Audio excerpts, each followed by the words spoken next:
China, and almost 2,000 tonnes was exported during that time, Sheesh. which is massive because 90% of hakiki loses 90% of its weight when you dry it, right? As you might imagine when you've left a mushroom in the fridge for too long. Yeah. Which is every time. Because every you time, buy mushrooms telling yourself that you're going to use them, you never end up actually doing it. Yeah. Yeah. And then you find them at the bottom of the veggie drawer and go, not again. Either dried out or slimy. Yeah.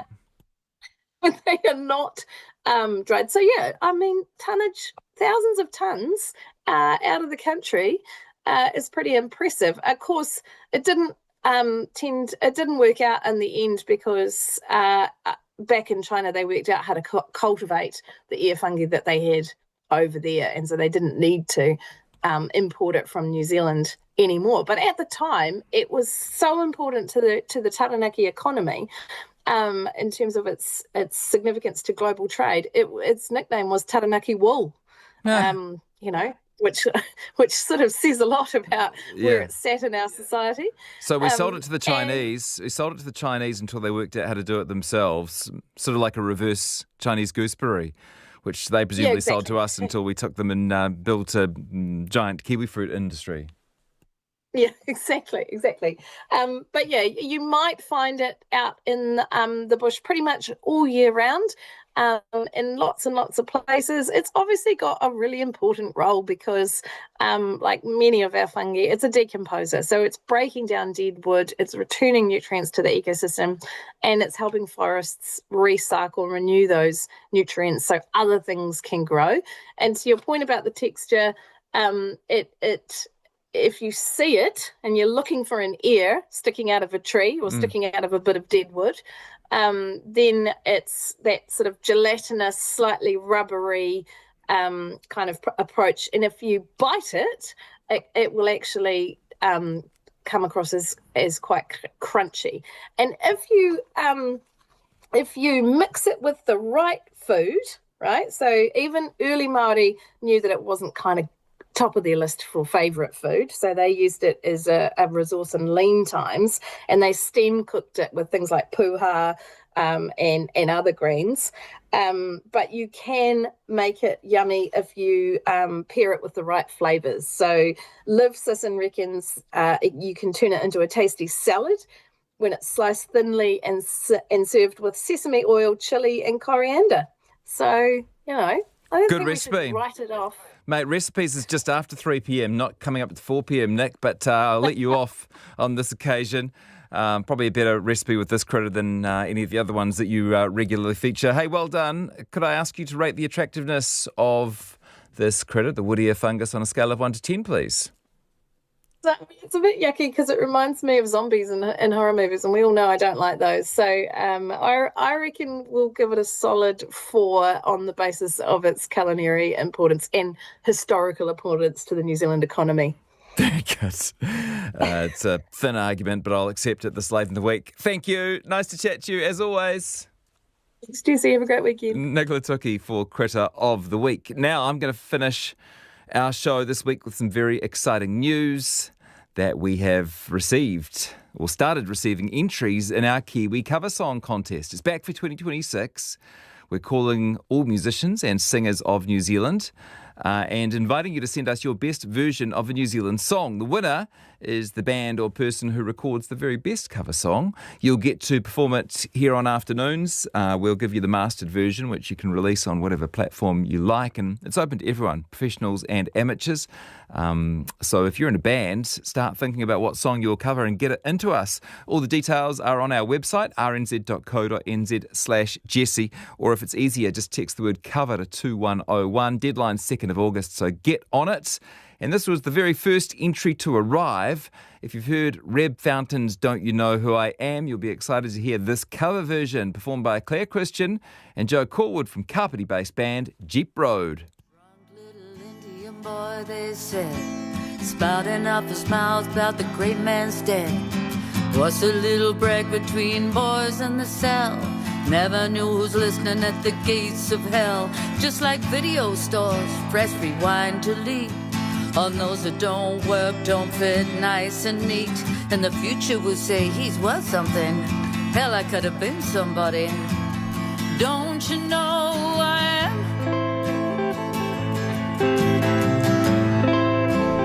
Don't you know who I am?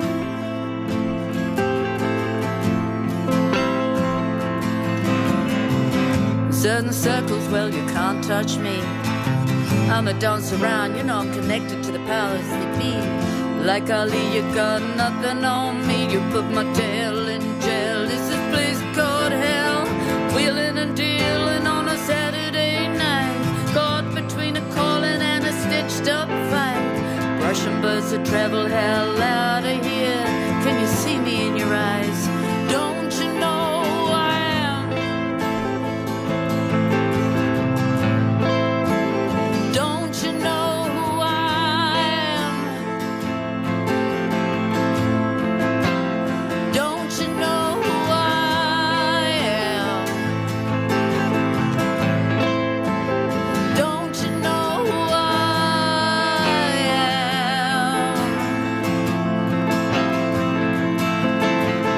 Don't you cry, brother, there's a knife in your back. Don't you cry, sister, he ain't coming back.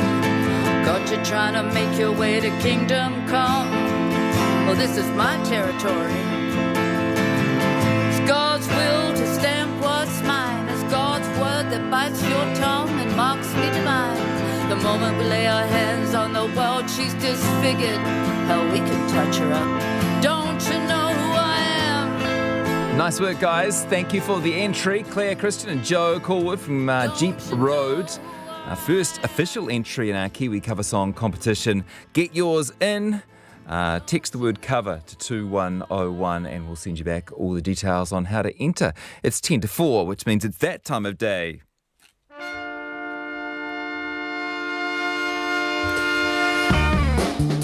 Time to welcome Wallace Chapman. He's the host of the panel, 6 to 8 p.m. Happy Friday, Jesse. And to you. Yeah, if you're feeling low, turn up the radio. Everybody Wan Chung tonight. Yes. So we, as you know, we play that once a month. We're going to play that today. I didn't realise it was a monthly event. Well, I've decided it's such a good song. I've got a theory. If you put all the world's songs in a blender, it comes up Wang Chung. My theory. Have I got this right? Yeah. Wang Chung is the song, but Wang Chung is also the band? Yes. Perfect. Yeah, isn't it? I mean, it just grips. Hey, look, Jesse, the question of the day, let's jump into that. Here it is. What did you do to your school uniform that made it just a little bit rebel? A little bit bad, Jesse. Yeah. So, for example, you wear your prefect badge upside down, or did you loosen a tie just a little bit much? Or maybe you wore your skirt just a tad too high, just half an inch. That's all. Mine was I wore my belt that was patterned with a cowboy buckle. What's that belt, Chapman? You're not in a rock band. Well, actually, I am, sir. Not one that I like. Yeah. True story. Yeah. What was your did you wear your boater backwards, for example, Jesse? I was always very envious of the kids who were able to procure some Chinese currency, the coins with the holes in them, that they were then able to thread the laces of the nomads through. So they had Chinese coins in their nomad laces. That is super cool. And I can just see you, Hamilton, in the late 80s doing that. I can just see it. Yeah. So that's my one. That's very cool. No, I never did it. I was envious. Yeah. Envious. So there you go. How did you sort of utilise your school uniform to make yourself just a little bit bad? 2101. Love to hear from you. Yes, were you going to say? Well, I was just going to say I did try... when I took off my Hillcrest High School jersey, a couple of times tying it around my shoulders, sort of European style. Yeah, but diagonally. That never really took off. Diagonally. Oh. Are you hearing this, Jose? Jose Barbosa, executive producer of the panel. I completely relate to you, Wish Jesse. I could see a picture of that. Yeah. I know, wonderful. Because I also wanted to rebel, but could never really bring myself to really push a boat out. So what I did, which was a sort of internal rebellion, if you like, was just to never learn how to tie my tie, and I just never undid the the Thai. For the entirety of my expensive private schooling. Yes, and I still don't know how to tie a tie. And all the time I was just thinking to myself, screw them. I don't know how to tie a tie. Never will. That's quite slovenly, I will say. Very stubborn. Because the inside of the knot never saw the light of day, so it actually rotted in the inside. So it's actually ended up being quite gross. Like a bad Grissolinia hedge. Yes, exactly. Rotting from the inside out. What about assembly? What about when you won an award? Never happened. Okay, all right. Let's get straight on the parts of the show. Yeah. Jesse, this is a cracker. What is the cost of deferring a major public project, be it Transmission Gully, be it the ferries, be it the CRL? Choose your project, and a columnist has crunched the numbers on what it costs to delay a project. Very interesting. Yeah. And speaking of uniforms, ACT are going to campaign on reducing absolutely ridiculous cost of school uniforms, and I bet parents will be all ears on that. Yeah, it's a vote grabber, isn't it? Oh, if ever there was one. Yeah. And finally, an 80-year-old who has deadlifted 80 kgs 80 times in one day. I mean, the things you do in life. An 80-year-old? Yes. Lifting 80 kg. Sorry, we will keep moving.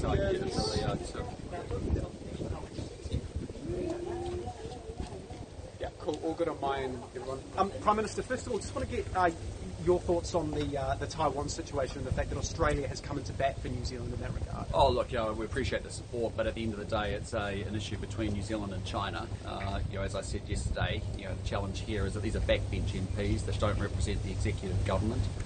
Been done on a trip to Taiwan, which has been a long-standing tradition. They're free to see who they want to see, and as a result, we think it's entirely inappropriate. The reaction that we've seen from the Chinese will raise that with them ourselves.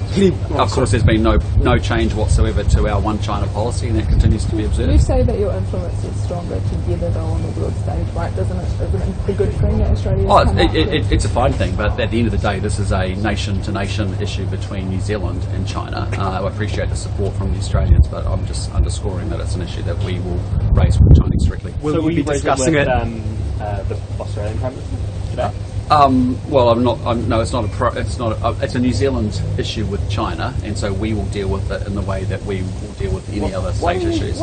We appreciate the support, but the point is, I'm just saying to you, from yesterday, we had a situation that we talked about. We'll raise it with the Chinese directly ourselves. What will you say to them? Sorry. What will you say to China about Well, we'll just point out that nothing's changed in our One China policy. It's we're observing our One China policy, continue to do so. There has been no change whatsoever. We've had a long-standing tradition of visits like this. Backbench MPs who don't represent the executive government but represent the legislature should be able to talk to whoever they wish to, and so this is quite an inappropriate response to that action, which has been a long-standing one. There's been another statement from the Chinese embassy today on the Five Eyes issue. Are you across that? Yeah, look, I mean, we just, the NZSIS, along with other Five Eyes intelligence agencies, are just reminding people who have access to sensitive information that they could be targeted, through social media platforms like LinkedIn. We expect all those people who have access to sensitive and restricted information to keep that to themselves and not be inadvertently revealing stuff. China says that accusation from Five Eyes is ironic. What do you say to that? Well, I'm just saying to you, we support the statement that we've made as Five Eyes partners. Do you think China is flexing their muscle a bit? Here we've had two statements from them, the sanctions on MPs. What do you make of that? No, we have said to China where we have disagreements. We'll call that out publicly or privately, predictably and consistently. We've done it when we felt there was an attack on our parliamentary systems. We've done it in conjunction with other Five Eyes partners today, as a warning to people who hold sensitive information to be careful and to make sure that they are not inadvertently being targeted with the information they may be sharing on social media platforms. I think that's two separate issues. Prime Minister, you're meeting with the Premier this afternoon. What are you guys going to be discussing? Yeah, look, I mean, Queensland's a really important state for New Zealand in its own right. It's a similar-sized economy. We've got 200,000 Kiwis that live here and call it home. And I think we've got the single biggest event that in 2032 with the Olympics being held here, that's going to be quite transformative for our region. It's going to bring huge attention to Australia and New Zealand. The reason I met with the 2032 Olympic Committee was also to make the case for why New Zealand infrastructure firms could participate and help build out a huge amount of infrastructure that's needed. I think there's 17 new sports venues that need to be developed here as well. And again, that's a real chance for me to have good relationships with premiers across the different states, which I always do, but also talk about the 2032 Olympics as well.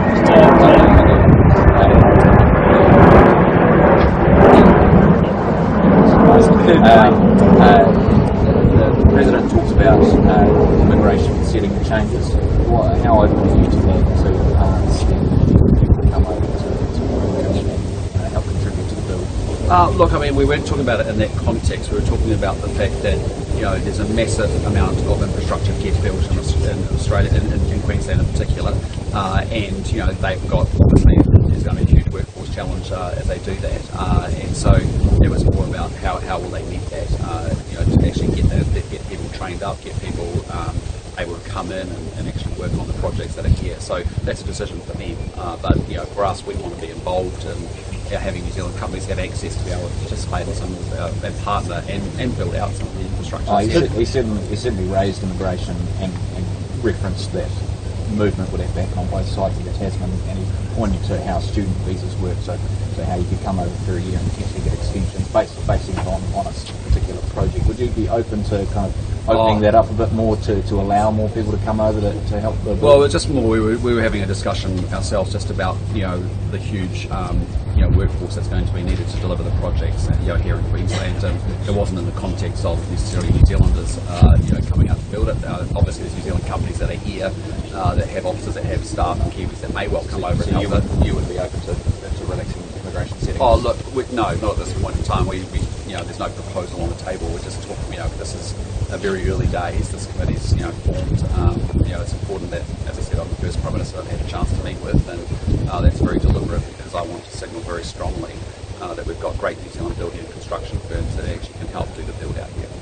Acknowledging it's early days for the committee, the President did note that they'd only had a couple of New Zealand businesses sort of register interest so far. I mean, what do you make of that, and do you want to see them kind of advertising to New Zealand businesses? The way it works, actually, we discussed that in our private meeting, was that actually there is a lot more New Zealand companies that have registered interest. They do it through an Australian business number because they've got an affiliate here as well, and so it's a combination of both that is actually in that mix. But we will lead, you know, we plan to bring a delegation of building and construction firms here into Queensland so they actually understand the opportunity that's here and to help them make those connections as well. And that was one of the agreed actions we had after the meeting. From businesses, do you actually sort of see have an opportunity? You know, obviously they're after a range of different sort of... Yeah, you've got to understand, I mean, when you think about, you know, countries that have held the Olympics before, you know, France most recently is a good case in point. You've got LA coming up next, and California. You know, California's the fifth biggest economy in the world in its own right, just in the state of America. And you know, and so when you hit Queensland, I mean, you've got, you know, a relatively small population, and you've got a massive infrastructure build to go. And so there's opportunities everywhere in the procurement process, you know, even just in the Olympic Committee and what they will be wanting to procure, whether it's ticketing systems, but then when you get into the infrastructure piece, you know, think about our engineering firms, think about our construction firms, our architectural firms, design firms, fit out firms. I mean, there's a whole bunch of opportunity here.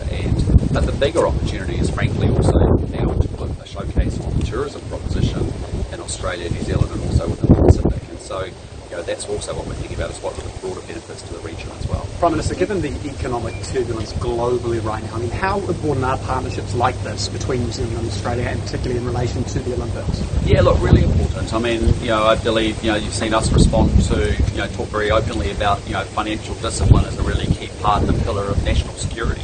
And that's why it's very important that we get our own books in order here in New Zealand. But of course, where there are opportunities for growth that actually lifts prosperity and creates opportunities for people, whether that be through more tourists coming into our respective countries, whether it be actually about our building construction firms being able to undertake contracts here, that's all very positive. So it's about, you know, how do we drive the economic growth in both countries through events like this, and that's what I want to signal by coming to meet with that committee and also meet with the Premier a bit later on. How much of a priority the Pacific is to New Zealand, how we're trying not to be freeloaders? Would the New Zealand government open to, or are you open to putting more New Zealanders on the ground in a place like this, putting some more funding towards strengthening the numbers here? Yeah, look, we have very strong bilateral relationships, as you know, over many years. Some of you were with me and you've seen the Fijian, you know, drug dog program that we've supported, you know, a whole bunch of work on transnational organised crime we did as we went through Tonga and Samoa just recently as well. So we've got long-standing bilateral relationships, but of course we want to continue to support something like this Pacific Police Initiative as well. You came out really clearly this week and quickly in regards to comments around AUKUS and the nuclear stance, reaffirming New Zealand's nuclear stance. Chris Peck has also made similar sort of podcasts, so this week is wasn't the first time that he has Have you had a chat with him about his position? I'm unaware of the podcast. He and I certainly had a chat over the weekend. As I said, he didn't communicate as clearly as he possibly could have, and he would freely admit that as well. But the bottom line, as I said earlier in the week, is there's no way we're changing any of our nuclear-free position while I'm Prime Minister. Absolutely. In terms of that conversation, did he put to you why he thinks there should be a conversation? No, I'm not going into details of the conversation. It generally was the fact that he didn't express himself as clearly as he could have, as I said at the time. But the key thing is that, as he noted in the front end of his remarks as well, there's no change to our nuclear-free position. Do you know whether that was a case of bad advice, or whether he just maybe? Oh, look, I don't know. Just he didn't communicate as well as he could have. He did up front acknowledge that there is no change to our nuclear-free position, and I just want to reiterate that, which I've done very strongly in the beginning part of the week, which is there will be no change to our nuclear-free policy. Is it realistic, though? Is it realistic to not have a conversation about this, given those subs are going to be here in a decade? They'll be here. They first get their subs in mid-2040s. Right. Okay, so, they delivered out in the 2050s and 2060s. So there will be a conversation at some point? No, I didn't say that. I didn't say that at all. I said those subs are delivered in Australia in the 2040s, 50s and 60s. But also the Australians and our partners understand our nuclear-free position, and I have articulated that here in Australia when I was came over here on one of my first Prime Ministerial visits, and there's no change in the position. It's as simple as that. And they understand that, and our partners understand that all right. Have you ever wanted to be a police officer? No. I wanted to be an army officer when I was 5, but not a police officer. But I've had two uncles of mine who were in the police force in New Zealand for a long period of time, and it's a great organisation. And the most important thing is our New Zealand police force know that they've now got a government that's backing them, because we're all about restoring law and order, and we're on the side of victims, not offenders. Okay, thanks, Jake. All right, see ya.